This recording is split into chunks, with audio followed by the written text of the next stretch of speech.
Assalamualaikum. What is denied code 28 in medical billing?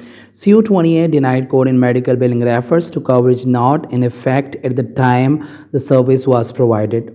This means the patient's insurance coverage was inactive or not valid on the date of service. नाजरीन, यहाँ पर description से ये बात ज़ाहिर है कि ये डिनाइल क्यों आता है और उस डिनाई का मतलब क्या है। इसका मतलब ये है कि coverage not in effect at the time of service was provided.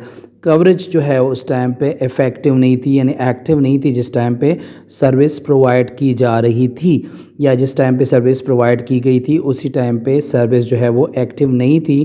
Patients का जो जो पॉलिसी है वो एक्टिव नहीं थी, जिसकी वजह से जो है वो क्लेम डिनाई होके आ जाता है विद कोड CO28।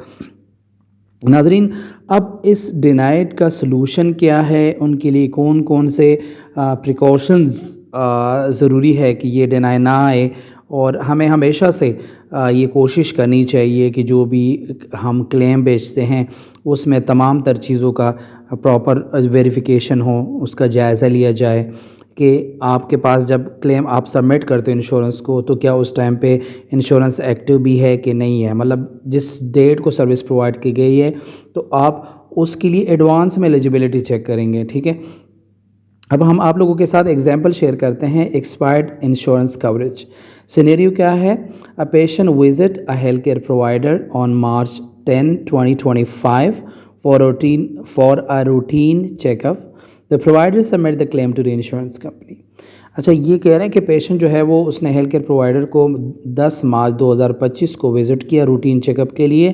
प्रोवाइडर ने जब सर्विस दी उसके बाद उन्होंने क्लेम बनाया, क्लेम क्रिएट किया, और एज़ फॉर सॉफ्टवेयर उन्होंने क्या किया, क्लेम को क्रिएट करने के बाद इंश्योरेंस को सबमिट कर दिया।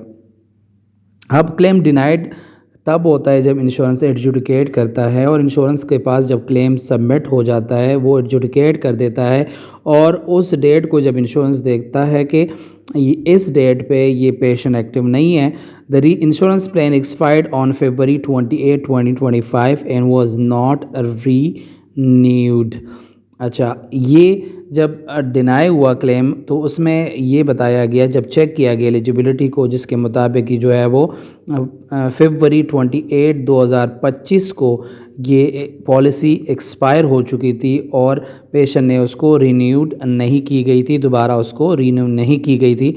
उसके लिए क्या solution? Contact the patient to confirm their new insurance detail and resubmit the claim with correct insurance information. Solution इस तरह के डिनाइल के लिए क्या होगा? क्योंकि 28 फरवरी के बाद अगर उसने इंश्योरेंस की इन्फॉर्मेशन प्रोवाइड नहीं की गई और 10 मार्च को सर्विस प्रोवाइड की गई है, तो आप क्या करेंगे? पेशेंट को कॉल करेंगे, पेशेंट को कहेंगे भाई आपने जो इंश्योरेंस इन्फॉर्मेशन हमें प्रोवाइड की है वो एक्टिव नहीं है, तो आप हमें एक्टिव कवरेज इंश्योरेंस इन्फॉर्मेशन दें ताकि हम क्लेम सबमिट करें और क्लेम प्रोसेस को पे हो जाए। एग्जाम्पल नंबर 2 है coverage start date issue. Coverage की स्टार्ट डेट इशू, ये हमारे पास एग्जाम्पल है। सिनेरियो क्या? Patient undergoes a lab test on April 5 2025 but their insurance policy start on April 10 2025। अब ये पेशेंट है, सिनेरियो उसमें क्या है कि पेशेंट जो है वो लैब टेस्ट के लिए गया अप्रैल 5 2025 को, जबकि इंश्योरेंस उनकी जो है वो स्टार्ट होती है अप्रैल 10 2025 से। अब यानी क्या हुआ, पेशेंट ने सर्विसेज जो है वो लैब टेस्ट पहले ही करवाए अप्रैल 5 को, जबकि उनकी पॉलिसी एक्टिव हो रही थी अप्रैल 10 को, तो उस 5 अप्रैल को इंश्योरेंस एक्टिव नहीं थी। The claim is denied because the service was rendered before the insurance coverage became active. मतलब ये कि जब इंश्योरेंस का प्लान एक्टिव हो रहा था उससे पहले ही सर्विस ली गई थी, जिससे क्या हो जाता है, क्लेम जो है वो डिनाई हो जाता है। अब इसके लिए सोल्यूशन क्या है? बिल द पेशेंट डायरेक्टली और check if the patient has secondary insurance that may cover the service. अब इस केस में क्या करना होता है?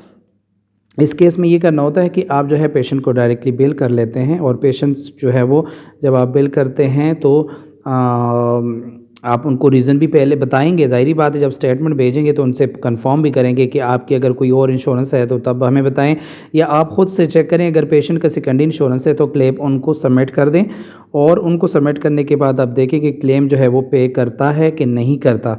ये चीज़ें आपको देखनी है, मेक श्योर करनी है कि जो सर्विसेज जो है वो जिस डेट को ये सब वो ये इंश्योरेंस एक्टिव नहीं है, तो आप सेकंड इंश्योरेंस जो आपके पास मौजूद है वो क्लेम को प्रोसेस करेगी, माइट भी वो क्लेम पे करे, लेकिन ये इस बात की कोई गारंटी नहीं है कि वो एज ए सेकेंडरी जो है वो उनको एज ए सेकेंडरी सर्विसेज जो है वो उनके प्रॉपर जो सेकेंडरी के जो रूल्स एंड रेगुलेशन है, जो परसेंटेज पेशेंट इंश्योरेंस के एंड पे आएगा तो वो उस हिसाब से क्लेम को प्रोसेस करेगा।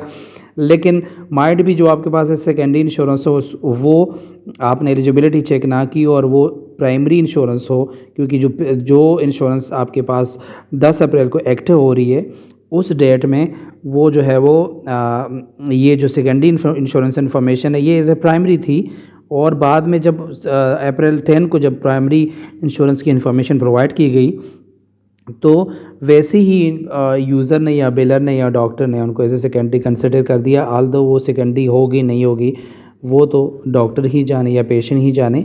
लेकिन आप जो है वो अगर सेकेंडरी इंश्योरेंस की इन्फॉर्मेशन आपके पास है तो उसको क्लेम फाइल कर दें, उसको टाइमली क्लेम सबमिट कर दें ताकि क्लेम जो है वो लेट फाइल ना हो सके। अगर वो प्रोसेस होकर डिनाई करती है तो आपके पास ऑप्शन यही है कि आप पेशेंट से कांटेक्ट करें या पेशेंट को बिल कर दें।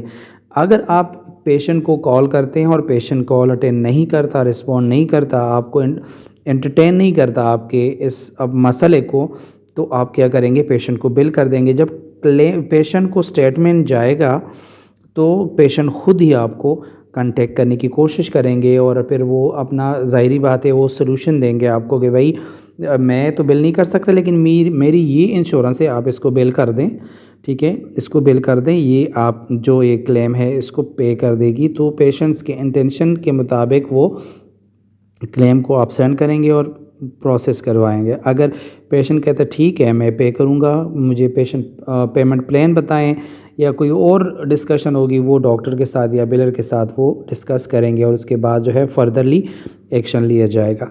ठीक है नाजरीन, उम्मीद है आपको समझ आई होगी। अपना बहुत सारा ख्याल रखिएगा। अल्लाह हाफ़िज़।